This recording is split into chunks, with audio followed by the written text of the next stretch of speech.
Entre 1000 et 2000 personnes survivent dans ce quartier insalubre, des maisons en tôle à flanc de colline du mont Combani, ravagées mais reconstruites tout de suite après le cyclone Chido.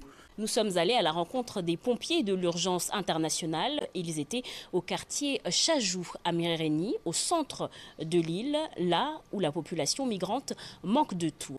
Quand ils arrivent dans le quartier Chajou, dans la localité de Mirereni, dans la commune de Tsingoni, ces pompiers de l'urgence internationale partent au plus urgent soigner les plaies de cet enfant, le petit Abraham, rongé au niveau du nez par une plaie qui lui défigure le visage.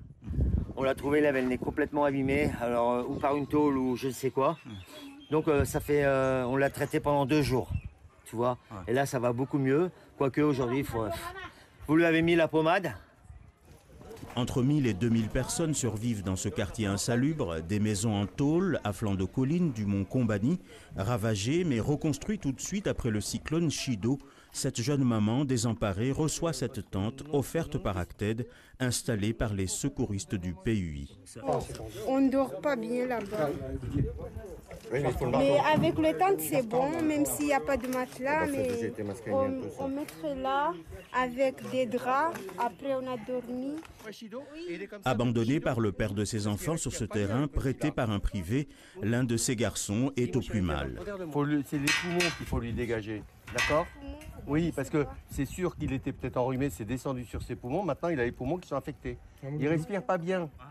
Un peu plus bas dans le village, cette famille vit ici depuis une dizaine d'années. Elle a reconstruit à la hâte avec la bonne fortune de recevoir eux aussi cette tente. On est très content d'avoir eu ces tentes. Nos enfants peuvent dormir dedans sans avoir trop chaud. Maintenant, on voudrait des matelas aussi. Comme il s'agit d'une donation, on signe simplement un certificat qui atteste bien que l'organisation Acted, bien sûr avec l'aide de PUI, a bien donné donc X nombre de tentes.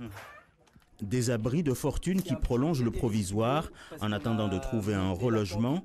Un peu plus haut, à l'entrée du village, des citernes d'eau mises à disposition pour la population, mais la potabilité de l'eau porte à caution. Elle est croupie toute là-haut, en plus c'est fermé, mais sinon c'est bien, l'idée elle est excellente.